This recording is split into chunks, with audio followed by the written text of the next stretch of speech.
The cum counter goes up by 2 because she has 2 orgasms. Yippee! Nice. That's probably what she said. You're listening to Getting Fae'd. We, Meike, Lea, and Lukas are reading A Court of Mist and Fury for the very first time, and today we are covering chapters 55 and 56. Get Fae'd with us! Woo! Hello! hello. Welcome to this special episode because it's episode number 50! We're so old. Yes. It's been such a long time. It's I almost been 2 can't years. remember the beginning. Oh, it's been so long. It's been 84 years. I've aged so much. I've been a different person back then. Yeah, that's true. For sure. I want to seize this opportunity of episode 50 to take something that we usually do at the end of the episode and just do it now. Oh boy. And this is, first of all, thank you guys for listening for 50 episodes. Thank you. And You're welcome. He's not talking to you, Meike. Oh, sorry. maybe you take this as an opportunity to spread the word and think of one person in your life that might also enjoy this podcast and just send him this episode link or any episode link because that really helps. Yes. Yes. Thank you. Thank But you. also just thank you for listening. Yes. It is absurd that you listen to us rambling about these books for 50 episodes. It's been a blast. Yeah, it's Thank been really great. you. It's been a lot of fun. Yes, this podcast is very dear to my heart. Let's be real for a second. We didn't record for a month now because I wasn't here, and I really, really missed it. Aw. It's really Yeah. good to sit down today and just Yes. record. It's a lot of It's fun. beautiful. Yes. Yeah. Here. Here. Here. But let's not get all sentimental. No. We have a book to talk about. Yes. We do. But before we talk about ACOMAF, I have a different book to talk about. I'm sorry, this will be a rather long tangent. Okay. Let's strap in. But what is this we book have to talk about podcast? it. Yes, it is. Okay. So, as I just said, I haven't been here for a month. And what do you do when you're in a different country, in a hotel, like in the evening? You need to do something. And then you're done with dinner and you get into your room and then you sit down and you read. And I was like, here I am. I get Once a name drop again. real quick. I was at the Olympics in Italy. That was sick. I was at the Giochi Olimpici Invernale 2026. Sorry for all the Italian people. What the fuck has happened? That was the Olympic Winter Games of 2026 Nice. in Italian. I think we can just not clarify what you did so other people will think that you're an athlete. Yes. Or they have to go back to other episodes to go on a clue hunt. Go on a clue Because hunt. I clues. think you might have mentioned what you do. Maybe. Yeah, you're an athlete. I'm an athlete, for sure. Yeah, I do freestyle skiing. Nice. Sure, that one's sick. Yeah. When they do the twirls in the air and go Yeah. oh, sick, a 360 knee point nose touch with a wiggle twaggle. Perfect, Yeah, executed. that's So what was Meike. the tangent? Right. Well, I just want to say, just for context, like half the studio is just filled with Meike's insane thigh muscles. Yes, sorry. Let's get back to the tangent. Let's This end the was a tangent and go back to the tangent. tangent. So I was in my hotel room and I decided I need to read something. And since I have been very invested into something, I decided to pick up a very certain book. So my book of choice for my time in Italy was An Offer from a Gentleman, book 3 in the Bridgerton series, which is the book that Benedict's season 4, is based on. So are you now spoiled? I guess, but this is not what I want to talk about, because I am absolutely in love with season 4. I love everything about it, even the ending. I don't like the ending of volume 1, but I like how it works in like a narrative way. And I love Benedict, even though I was convinced he is called Benjamin for like the first season. I Yeah. always called him Benjamin. He and looks like a Benjamin, though. Right. So I was like, oh, this is perfect. I love... I was about to say Benjamin. You love Ben. I love Benedict Benny. and Sophie. Their love story is so great. I just want to have more of that. And since I can't talk to my colleagues about Bridgerton, I was like, I'm just going to read about Bridgerton. So I picked up the book. And let me tell you, I need to rant to you about how awful Benedict is in the book. Can we just clarify, while you read this, only the first volume was out? Because Right. I think when this episode drops, the second volume will have finished. Because I think it comes out today. I know, I started the first episode of the second volume, but I didn't finish it because I had to come here for the recording. Oh, Yeah. priorities. I need to rant to you for please. a second because there will be no spoilers for Volume 2 because Volume 2 is not out and I'm not going to talk about the ending of the book. I just want to talk about like the concept of the whole thing. But will there be spoilers for Volume 1? Maybe a bit, in a way. If you want to avoid spoilers, skip to the time code that future editing Lukas will tell you now. 8 minutes and 40 seconds. Thank you, future editing Lukas. So I read the book and I thought I would just get like 300 pages of awesome Benedict, how he is in the show. I did not.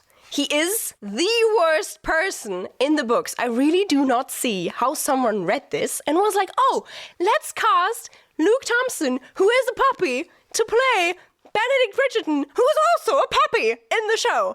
Because Benedict in the books is such an asshole. He's such a fuckboy. Well, he sort of is in the show, but like in a likable way. But in the book, he pressures Sophie into everything. And then he's like, well, the Be My Mistress scene, it's very different in the book. It sort of happens around like the lake scene. And I think they have sex before, and then he's like, be my mistress. And Scandalous. for like a second, she thinks about it, and she's like, well, I like him, and this is sort of like the only way we could be together, but I would never want to have a child inside this arrangement, so I'm going to decline you. And then Benedict's like, are you sure? And she's like, well, yeah, I just said no. And then he's like, well, I'm giving you two choices. A, you become my mistress, or I'm going to tell the police you stole from me, and then they'll ship you off to somewhere. Or I can be the nice gentleman and tell them, no, it's okay. I will take care of her, and then you will belong to me. And I was just like, what? Benedict, why? He's awful in the books. And then, it's still a whole love story, blah, blah, blah. And no one comments on how awful he is. Well, I do have to say, I've never read the Bridgerton books, but I have heard that the books are supposed to be not nearly as good as the TV series. When Bridgerton really became a thing, I read a lot of posts that said oh, you're so in love with Bridgerton, do not go read the books. Yeah, right. I shouldn't have done that. I was so disappointed. That is sad. Yeah, and the words they used to describe Benedict are also very predatory, and he's always grumbling or grunting or shouting at her. What even. is this? And I'm just Sarah J. Maas book? Why is he so mean and manly? And of course he's not gay or bisexual, but Sure. Sadness. That does not fit my wholesome Bridgerton vibe. No. Fuck off. Yeah, now we can move on. I just needed to share that. Okay. Going from one rake to another. Yeah. Well, thank you, Meike, for this Bridgerton rant. I felt like you needed to get that out. Yeah. By the way, Luke Thompson, come on the pod. You're awesome. Yes, please. Well, but for now, I fear we have to go back to another book. Yes. Woohoo! And does any one of you want to recap what we talked about over a month ago? So, Feyre found out Rhysand is her maid. What? Mind blown. And then she was like, what the fuck, he didn't tell me, and fucked off into a little Cabin. a cabin on a mountain cabin in the snow. And Morrigan visited her from time to time, and there she figured out her emotions and feelings and painted over the whole cabin and painted her found family. Yeah. And Sweet, then sweet. she came to the conclusion, actually it wouldn't be so bad to be mated to Rhysand. And when she was like, okay, I'll tell him when I see him, he knocked on her door and was like, I was looking for you, please, let me explain. La, la, la, la. And then, then he explained. Yeah. For a whole chapter. Yeah, it was a lot of lore drop. I don't know if I can gather all of that. It doesn't matter. But I think the most important thing was that while he was captured by Amarantha, he had like visions of her, and those visions like kept him alive, and then he sent out some images of Valaris, and that's why Feyre painted the night sky. They have always been connected. Yes. And then let's get into chapter 55. So chapter 55 is they have sex, they talk, they have more sex, they talk, and then they have sex. So and then chapter 56 no. Well, they just made up, and then they become sentimental little lovebirds, and Feyre is honored to be his mate. And then she like sits on his lap and starts kissing away his tears, as he has once done to her. Yeah, funny how she sort of misremembers that. Yeah. Because he was Yeah. not kissing away her tears. He was licking away her tears. It was forcefully licking. Which is way worse Maybe I shouldn't do that. way worse than normal licking. Well, I was just very, I don't know, just the image of her like sitting down on her lap and be like, because here she drops the "I love you." So She does. In my mind, the image of like she explicitly sits on his lap to then tell him, "I love you." It's kind of funny. Nice.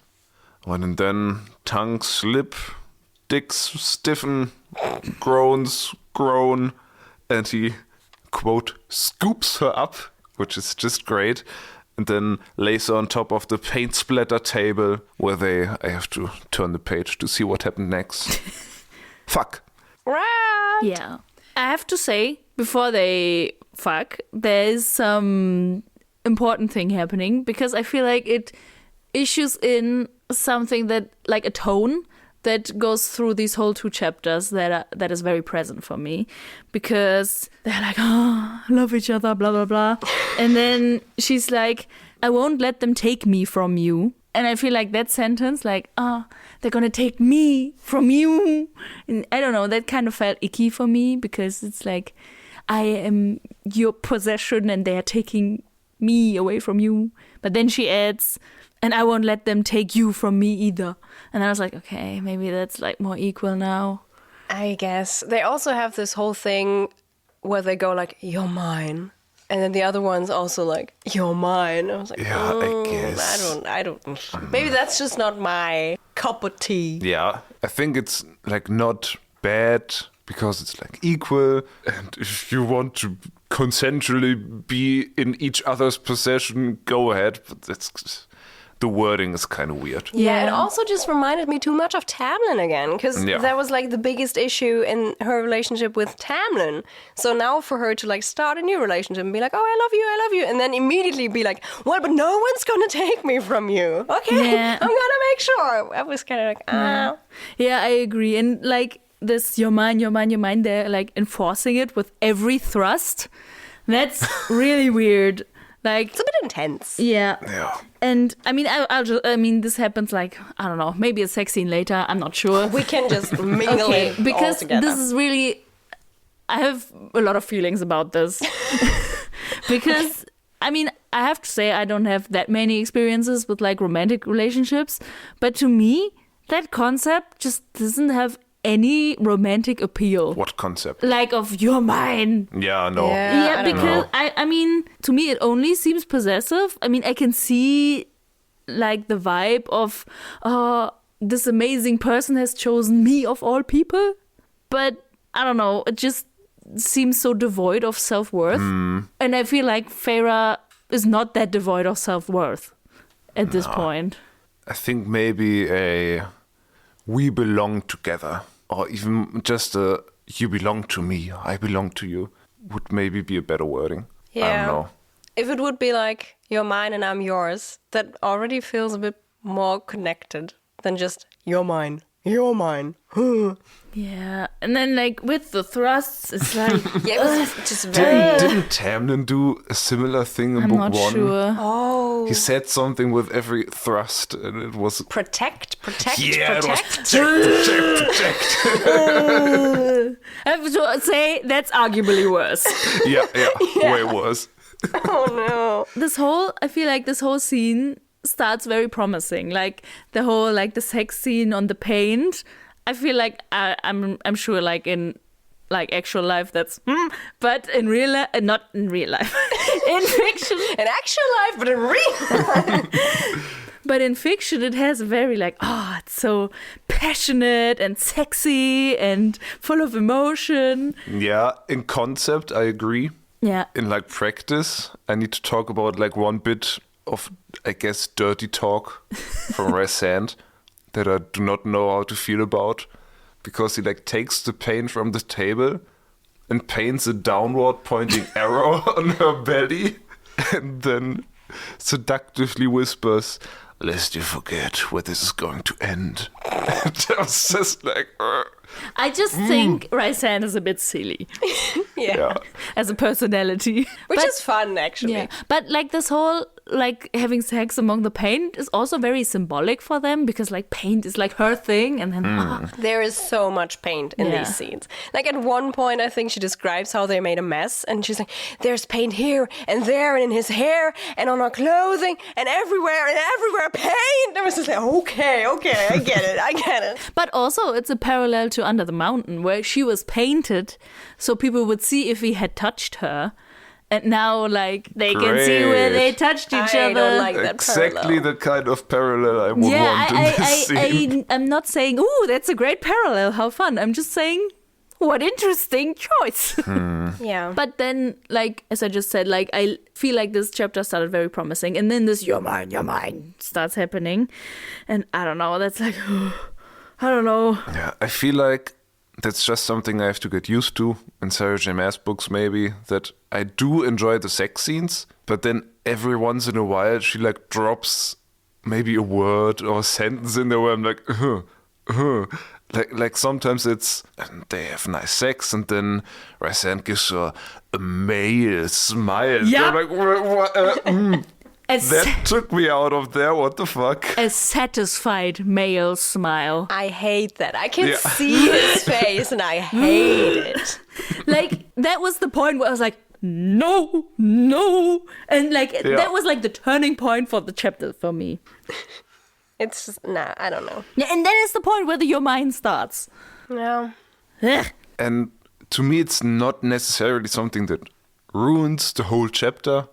It's just something that stops me from fully immersing myself in the chapter, as Rhysand fully immerses himself in Feyre. Yeah, I guess. I didn't mind anything else in the sex scene. Like, the sex scene itself is fine, I guess. Like, he pleases her, she pleases him. They're both happy, they both come, great. I just didn't like the way his wings got treated. Because we know it's been like a big thing for him to take out his wings during sex, and he's never done it before. And now he does with Feyre, and it's supposed to mean something. And she even mentions like, "Oh, his wings are out. What an honor. I'm his maid, and he lets me see his wings and touch his wings."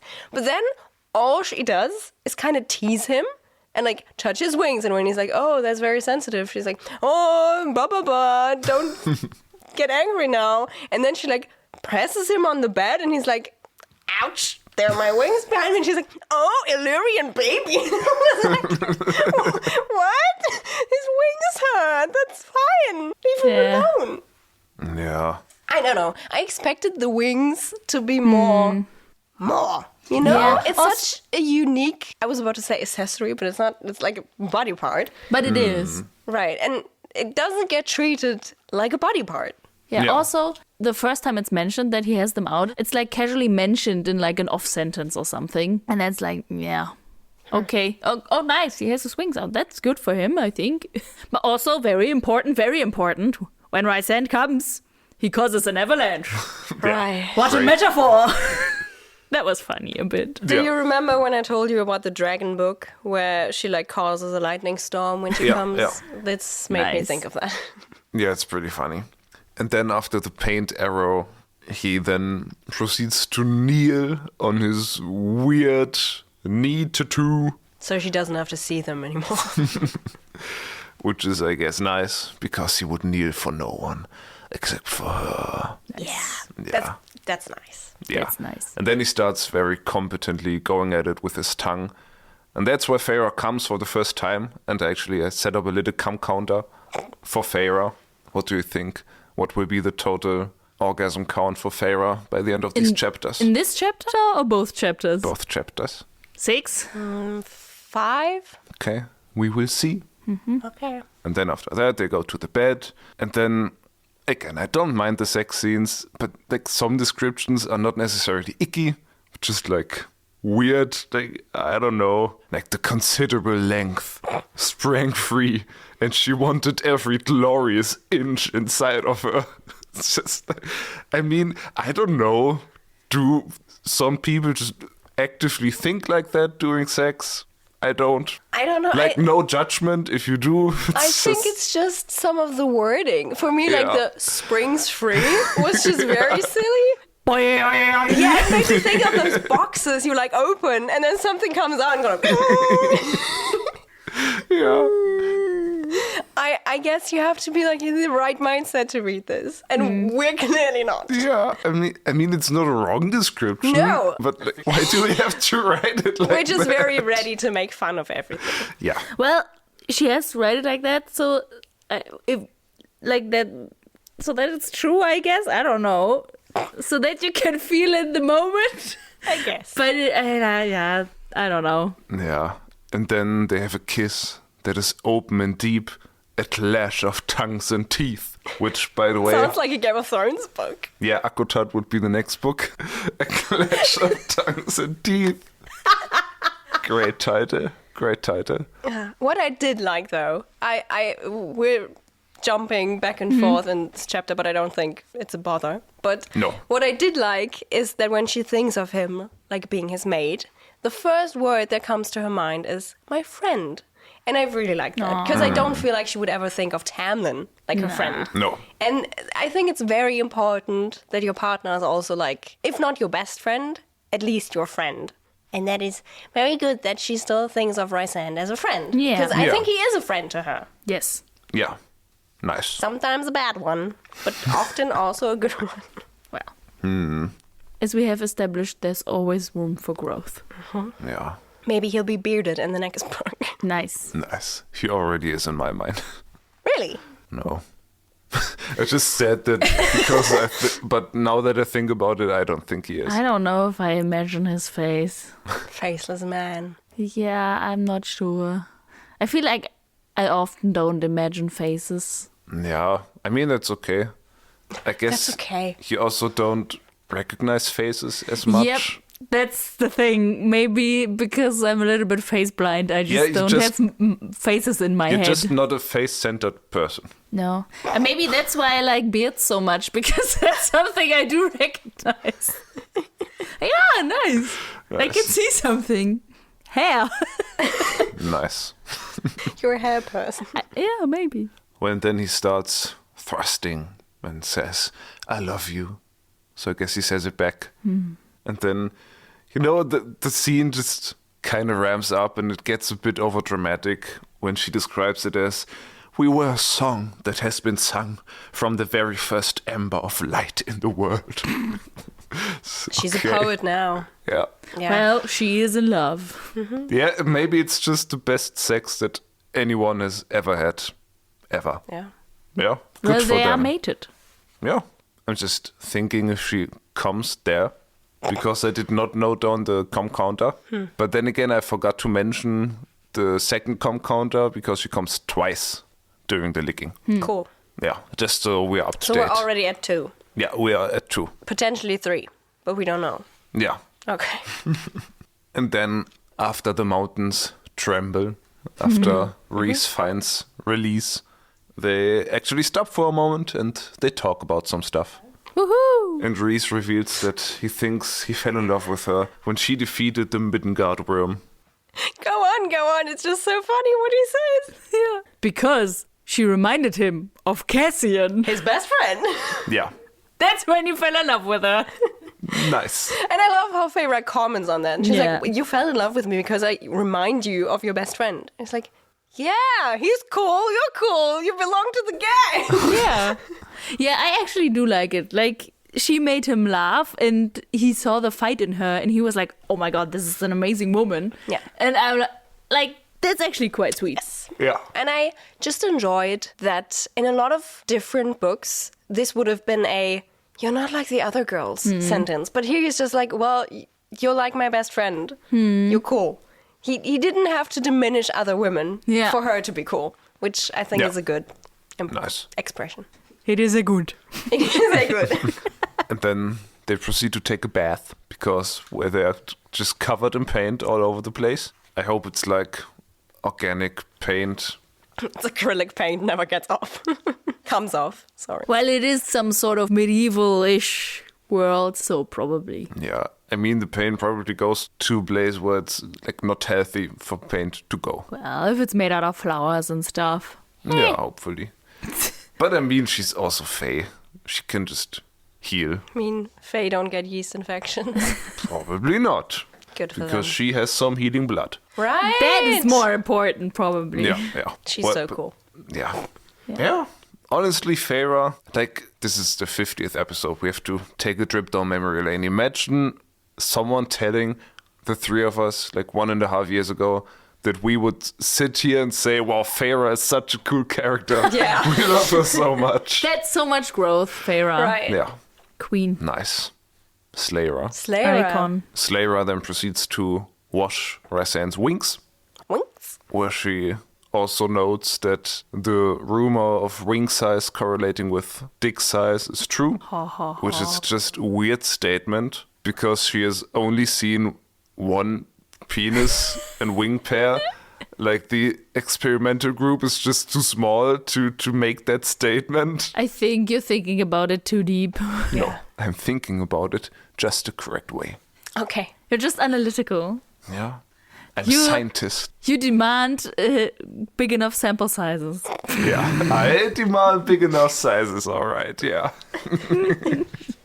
Well, I think it is this point where Feyre also has some, well, confessions is maybe a bit too extreme of a word, but she's like thinking about how they are hunted. So she tells him that he is worth the assassins that are hunting them. And I was just like, nah. Yeah, I also really liked how she was like, well, there have been times where I was afraid of being with you, but the reason was never you. And I think that's a very, very nice statement to be like, I was considering not being with you, but not because you are a dangerous person or a weird person or like an uncomfortable person. The problem was just that I had fears. But you're still the person I want to be with.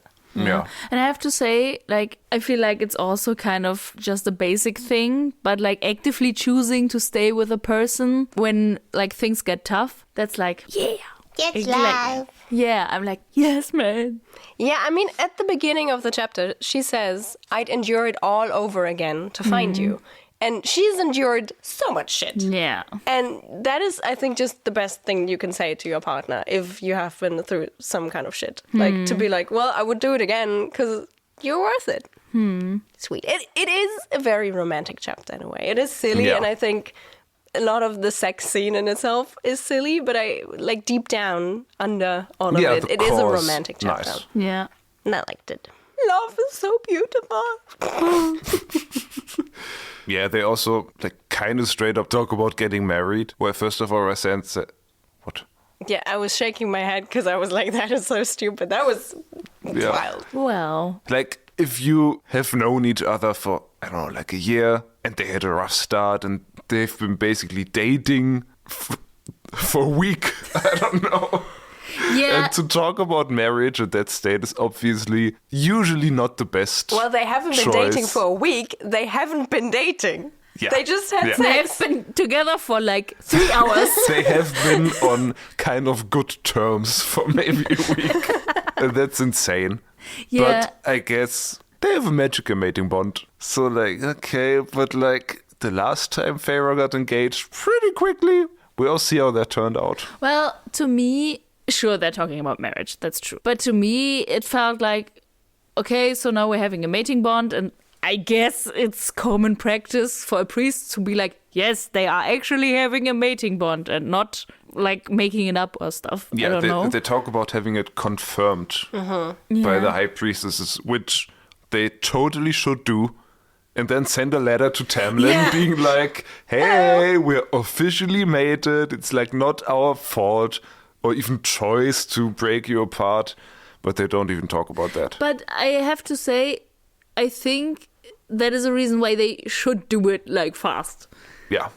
And then I find it kind of considerate that he's like considering her culture, I guess, as a born human, to be like, we could also have a wedding, so you could call me your husband, so you like know the terms that we're dealing with, and it's not this like foreign term that you don't have really a connection to. I think my biggest takeaway was actually also that she asks, like, what are we gonna do now? And he's like, well, we could get like certification from a priest, or we could get married like real humans. Oh, we don't do that, it's fine, whatever you want. Yeah. And then Fae'd's like, well, I was actually talking about the whole war thing.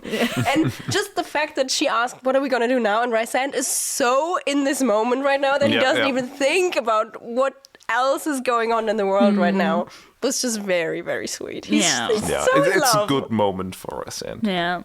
He deserves to stays have a a good moment. time. What?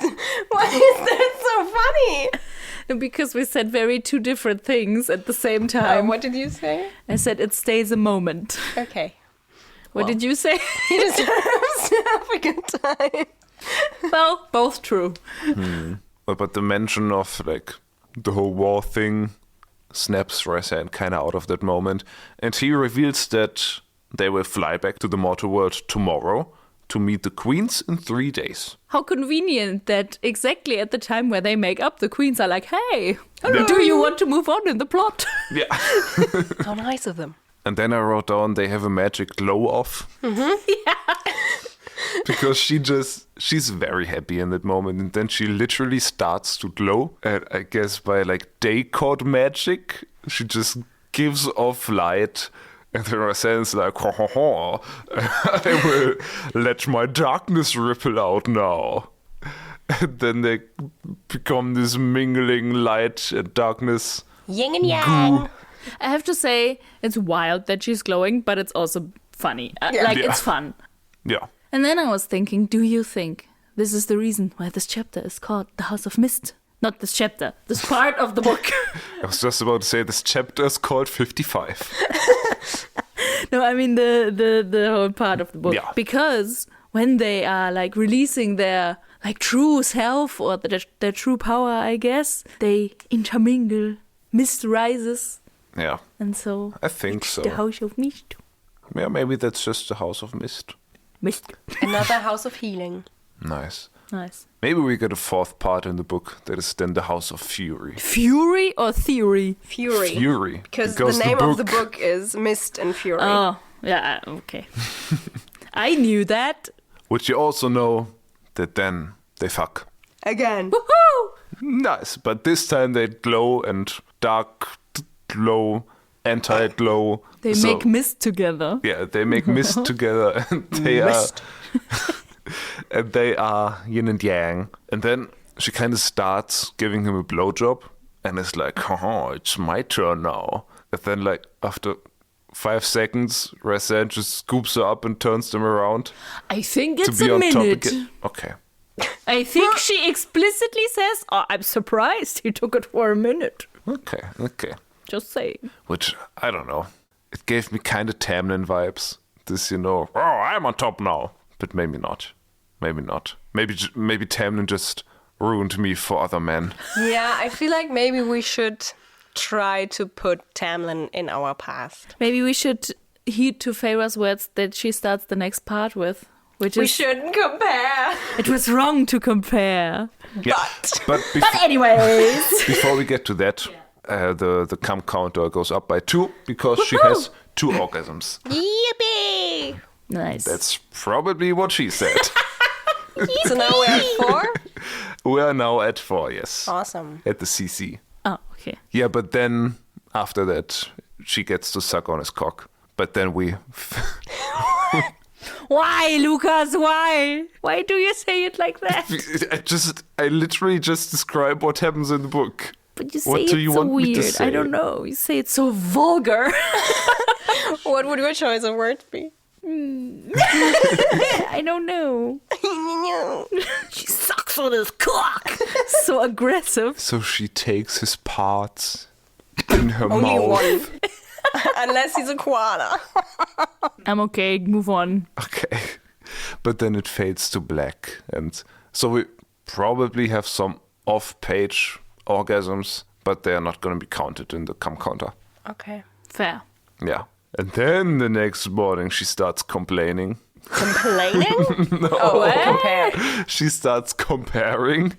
Well, she complains. No, not really complains that she only got 1 hour of sleep because they've been at it the whole night. Good for them. Good for them. Nice. Yeah, and then she doesn't use Tamlin's name, but she's like, I don't want to compare. Probably all High Lords are good, but I mean, Tamlin is the only other High Lord she has been with. Yeah. So far. So, yeah. As we know. Maybe she has a wild imagination and just thought about how it would be with Tarkin. Turkey! Yeah, so Rhysand is just confirmed better than Tamlin at sex. Cool. Good to know. Does not surprise me. No. Rightly so. Yeah, would suck for Feyre. Yeah, well, Farah did suck.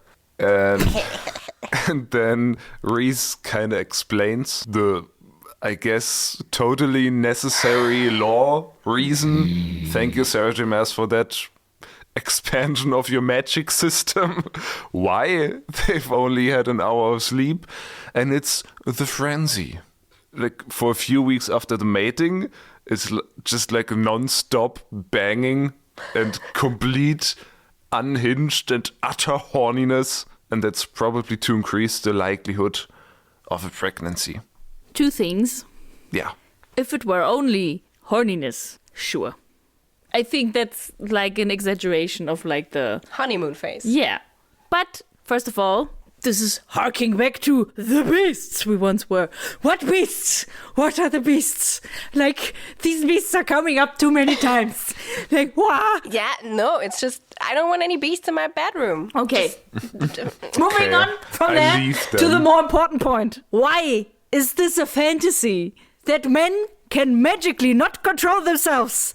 I don't know, it's so unhinged. It's, why would you make this as a fantasy? Yeah, right, it's so unappealing. I was so thrown off. I was like, why are you unromanticizing this book? Why do you put in, he can't control himself? Rhysand himself says, well, so please excuse me if I'm a little on edge the next few weeks. I'm like, no! Excuse yourself. Take care of yourself. What? No! Yeah, it's not I'm not even faulting Rhysand here anymore. I mean, I don't like that he's I can't control myself. I'm faulting Sarah J. Maas for for writing this. Man. It's just why would you invent this? I don't know. You have the point. Yeah. You have the ability to invent a fantastical world here. Why would you invent a magical reason for men to be even more prejudiced than they are? Yeah, it's so, if someone told me just this piece of law, I would be convinced a man wrote this. Yeah. As an excuse for why men behave the way they do. To know that a woman wrote this because she apparently thinks this is sexy. I'm just why do you want men to be uncontrollable? Why? Yeah, where I don't see where the appeal is. No. Is it, I'm so amazing and attractive, this man can't help himself? I guess. I don't know. I can't see any appeal. Because, I mean, this is jumping into the next chapter already, but the jealousy that comes from that is just so annoying. Apart from the fact that it's just problematic, if I would have to be concerned about Lukas' jealousy every time I speak to someone else, that would be so stressful. Yeah, the thing is, this comes up, and we had this thing in this book series before that there are magical reasons for men not being able to control themselves. Like Tamlin during the Super spring, whatever. I guess, yeah. Fun time. Virgin Not fun. stuff. Where was I? So we had instances of this before. Yeah. And I was like, I don't like this. This is icky. I have issues with this. Okay, I just guess have to deal with this. But as soon as it affects other people, he's not dealing with it himself. It affects Cassian, who actively gets hurt by this, and then it affects Feyre, which I find worse, because now she has to restrict herself to accommodate him, and she Right. regulates the eye contact she has with her male friends. Yeah, that was horrible. Yeah. Horrible. And that's basically all my thoughts about the next chapter, but sure. Yeah, let's I mean, move on. the next chapter, chapter 56, is basically just Rhysand's jealous chapter. Meh. Like, it would not want me to be mated. This is a fact where I'd be like, no, please, no. It just comes with too much trouble. Yeah. Yeah. But before we get into this whole deal, we have to have the talk about pregnancy. About the fucking P-word scare. I really liked this talk. I think it was a good talk. I But guess. essentially, during the law drop of the frenzy, Rhysand drops the word pregnancy. He drops the P-bomb. And then Feyre's like, about that, can we just take a minute? And I think it's good to talk Yeah. about. Like, really good to talk about. And like, just out of a first instinct, Feyre's just like ready to have his children. Well, I mean, I guess she knows the societal rules and that she is now with the second lord. Not like, sure, it's a high lord, but like, even if she would marry a nobleman in the mortal realm, she would be expected to Yeah. Have children. produce heirs. I think her wording is like, as a High Lord's mate, I'm expected to bear his children. And I really like Rhysand's answer to that, because he's like, you're not expected to bear me anything. Yeah. Yay! Which is like, nice. Yeah. I'm honestly kind of surprised that we never got this talk with Tamlin. Because now I can just imagine that Tamlin would not have said that. Well, I think. You know, they had such a bad relationship in the end, but he still came almost every night and they had sex. Yeah. Probably because he needed an heir. Yeah. And I mean, here Feyre mentions like an anti-baby potion that What? exists. Well, what Yeah, she we used knew with about that. Isaac. Isaac bought that for her. Yeah, but I guess here it's like a special thing because it's for Fae. I don't know. To me, yeah. it read like the same thing. I mean, we knew that existed because Isaac, the king that he is, bought it for Feyre and took it himself. Wow, because what she a couldn't king. afford it. He bought the pill. Woohoo! Woo! We love bare minimum man, Isaac. Woo!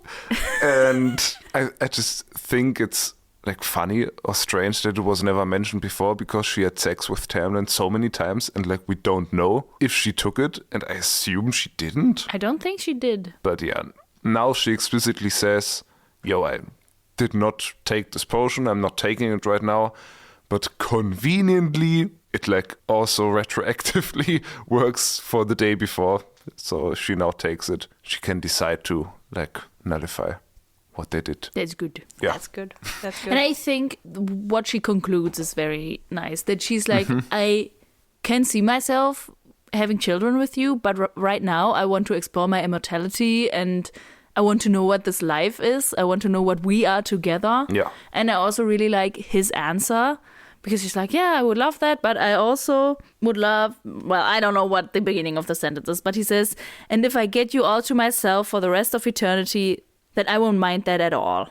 And like in this context, I really liked it. Yeah, I was just wondering, because, you know, bringing something up, as this is a book written by someone who is telling a story, I was like, oh, is she gonna get pregnant now? It could be, because, I don't know, maybe she doesn't get to take the potion, or she's just, because she's human, I don't know, maybe she's so much more easy to fall pregnant, I don't know. But that would kind of make me sad now, because they seem to be both on the same terms where they're like, well, having children at some point would be cool, but we'd like to enjoy each other alone for some time. And now if she would get pregnant, I wouldn't like this.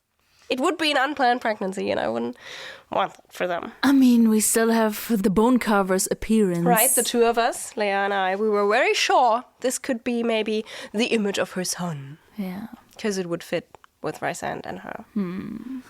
But also the way Rhysand's like, well, I wouldn't want to have a child now because I don't know, like, putting that child in danger.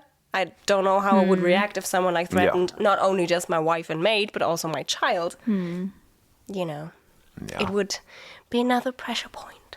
But all in all, I like their plan to just live first and have children later, especially because they literally have all the time in the world, because they are immortal. It was just nice to actually read, like, a mature conversation. Yeah. Because For this once. book is labeled as, like, new adult. Adult? Old person? Adult. New old person. No, but I think it still reads YA in many ways. Yeah. Yeah. And I don't think you would have like a pregnancy talk, like a family plan talk in like a YA book because they're all 16. But for them to talk about, oh, we had sex, like how are you? How do you stand towards children? What are your plans? What are my plans? That was just a very normal, realistic and mature conversation, and I like that. Yeah. Yeah. So now we get into chapter 56, which, as you've said before, is the jealousy chapter. Uh-huh. And yeah, like, I just don't know how to feel about this chapter. It's very short, and basically they winnow back to the camp, and then basically Cassian makes like a snarky remark, and then they just have a full-on fist fight For an hour. For an hour. and just for an hour. And like all the Illyrians around them like take their children and fly away. That's wild. And if I read this correctly, I think it's revealed that Cassian like did this on purpose to take his edge off so he can function when they meet the queens. It's like, what the fuck? Yeah. It's just, no. Yeah. I just had a thought. What is it? Oh god. Yeah. What is it? It's not really a prediction, but it's more a what if. Okay. Oh, what if that happens in the future chapter? Go ahead. Because we know they are going to the mortal realm, to her sisters, and Rhysand is on edge and is like, oh, another male that has touched my woman. Isaac? What if they meet Isaac? Oh no. And Isaac has no chance against him. He just blasts him away. That is a horrible thought. Yes. I mean, I would be happy to see Isaac again. And then he's blood mist. Yeah. Yummy. I guess that might happen. It would fit the plot points that are built right now. Yeah. The weird, strange plot points that I guess, yeah. I agree with you. Like, why put this in your book? Yeah. Why is it there? I mean, this whole scene where they like fist fight for an hour, and then like For an hour! and then Morrigan and Fae'd just kind of go into the house and drink a bit of tea. Random. Yeah, Morrigan is like, oh, welcome to the family. Yeah, and the nonchalant way Morrigan and Fae'd handle this kind of gives me the vibe of, oh, boys will be boys. Yeah. Let them let off some steam. Like, no. Can they just handle themselves, please?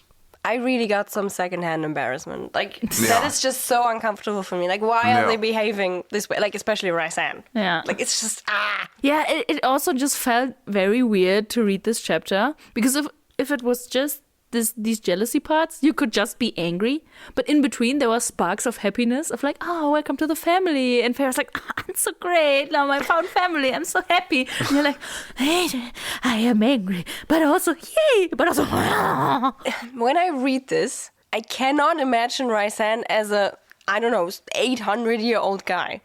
He's like 16 and totally on hormones. Because it's the beast inside of him, Meike. He needs to let out the beast. that's so... It's so strange. If a man told me, oh, you know, sometimes I have to let out the beast, I would run.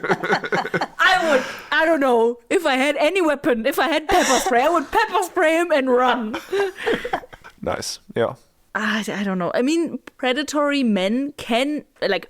fictional men can be like sexy and appealing, but this behavior, I just, like, apart from the whole, you're scary and a predator, blah, blah, blah, it is just so unattractive. Like, the way they behave. They have a fist fight for an hour over one joke Cassian made. It's just, for me, that is so unattractive. Yeah. But I guess not for Fae'd, because then after Rhysand comes back from the fist fight, the comp counter goes up to 5. Does that mean 5 is... that was the last orgasm, and yeah, you were right, Meike. Thank you. Let's go. But I have to say, at least to me, it didn't read like, oh, it's so attractive that he punched Cassian for an hour. To me, it read like, oh, I haven't seen him for an hour, now I have to fuck him. Yeah. Yeah, true. She just doesn't care about the fist fight. Yeah. Yeah. It's just just like, what they well. do. Yeah, it's like, oh, it's a magical reason, so I guess that's what it is. Yeah. Yeah. I'm just gonna end this conversation as I always do with a big Well, then they proceed to winnow to Valaris, which she now describes as her home. Aww. Nice, love to see it. And then, I don't know, the rest of the chapter is basically like the scene in the House of Wind where they kind of formally accept Feyre as one of their own. That was It's cool. like, as one, they stand, and as one, they bow to her. Awesome. And then they kind of make fun of the whole Rhys needing to be rescued by Feyre thing, which is also great. I think Amren makes fun of that. And then I will just have to assume that they plan for the meeting with the queens. Probably not. We do not get to read about the planning. I just hope that they do. It's Rhysand. Of course they don't. Well, we have established that they are better if they don't plan as when they are planning something. Right. Yeah. And that's basically it. Well, that does happen, the point where she looks at Ezreal for like a second too long and Rhysand gets and then she's like, I'm sorry. I won't look at that any was men ever again. Such a weird moment. Especially because she looks at Azriel and it's like, oh, well, he doesn't look as sad as he usually does. Cool. And then she looks at Rhysand and sees that Rhysand is so angry she was looking at Azriel. And she's like, okay, I'm not going to look at him again. I'm sorry. I'm never going to do it. I don't like it. No. Yeah. I mean, I have to hope that this is over in like 2 weeks. But I think she also wonders, like, it takes 2 weeks for an average male. Yeah. But how about Rhysand? A month? 2 months? A year? Yeah, if it stays like Please that. not. He better get over it. Oh, man. Because it honestly feels like a character change for Rhysand. Yeah. He, in so many occasions, has been like, okay, if you had decided to go back to Tamlin, I would have been okay with that. If you had decided to not join our gang, I would have been okay with that. But now he's like this jealous asshole. And I don't like this. He's turning into Tamlin. Yeah, and the fact that he knows it and is like sort of apologetic but cannot change it. That is like the worst combination. Yeah. Yeah, I have to say, we knew, like, the chapters before ended with, oh, she has accepted the mating bond, and now we know, oh, they're alone. And he said, like, oh, I want to be alone when we have, like, full sex the first time. And, like, it was very easy to anticipate that they would have a bonding session, these chapters. And I was kind of looking forward to this because it seemed like, oh, this is a mutual thing, bit of sexy time, yay. And it started so promising. And then these icks came in and it just got worse. And I have been a very adamant fan of sexy Rhysand. But this just ruins it. Like, probably not forever, I hope so. But like I was so looking forward to sexy Rhysand scenes. And it's just so icky. Most of the time. Oh, not most of the time, but a lot of the time. I think you called him silly in the beginning of this episode, and I think this is what I like about Rhysand, that he is just a bit silly, even when he's like trying to be seductive and sexy, and it works. Like, this is an attractive character trait, I guess. Yeah. But now he's so on edge, and it's he has to control himself, so he kind of loses that, and that makes me sad. Yeah. But I want to bring up one maybe positive aspect about that whole frenzy thing, because we've been predicting that they might meet Tamlin again by the end of this book, and like in his current state he might just straight up murder Tamlin the minute he shows up. But like, I see it. I don't know how satisfying it would feel, though. I want Fae'd to be the one Yeah. to have a confrontation. I don't even necessarily need Tamlin to die. No. I do. First, we have to find out some things, I think. Yeah. Do you think a twist of the book could be that Tamlin also thinks he's Feyre's mate? Because he behaves sort of in the way Rhysand just described how a man behaves when he is Interesting. mated. True. Do you know what I think Tamlin would need? What he would... Therapist? Yes, first a therapist. But I think Tamlin would really profit from A some... hit to the head. Also that, but also from some nice recommendations. Like, if you imagine a sad and lonely Tamlin sitting angrily at home, what would you recommend? Maybe some movies or some activities or some food? I don't know if I would recommend my recommendation to Tamlin at this stage. Like, from my from my recommendation, he could learn something, but he could also take some very wrong inspirations. Okay, so let's see it. My recommendation is a Netflix documentary, actually, and it's called El Dorado: Everything the Nazis Hate. And it's a documentary about like 1920s and 30s LGBTQ society in Berlin and Germany altogether. And it's very interesting because it also like picks up the topic of Magnus Hirschfeld and his Institute of Sexology, I think, and like the first trans women who underwent surgery, like gender reassignment surgery. But because it's 1930s Germany, of course, it also deals with like persecution of queer people. But I found it very interesting and very moving because some of the experts or people that I interviewed, like, at least one of them like has lived in that time and then tells stories from his youth where he fell in love with Lumpy. His boyfriend is called Lumpy. Yeah, and that's very sweet. And I really like that documentary. So El Dorado, I think under that title you'll find it on Netflix. Very good recommendation. Nice. Yeah, my recommendation is very basic and incredibly cliche since I've just been to Italy, but I just want to recommend espresso macchiato. Because I'm a huge cappuccino girl, but in Italy it is very frowned upon to order cappuccino after like 11 o'clock. Yeah. Because it's more like a breakfast drink. So whenever I went to like a cafe, I was like, well, I like espresso, but just a simple espresso is kind of too bitter for me, but I don't like to put sugar in it because then it's too sweet for me. So I like a bit of milk in there. So an espresso macchiato, which is just a dirty espresso and the dirt is milk, was the perfect choice. So yeah, I've been living on espresso macchiatos. Nice. Espressi macchiatos. Espressi macchiati.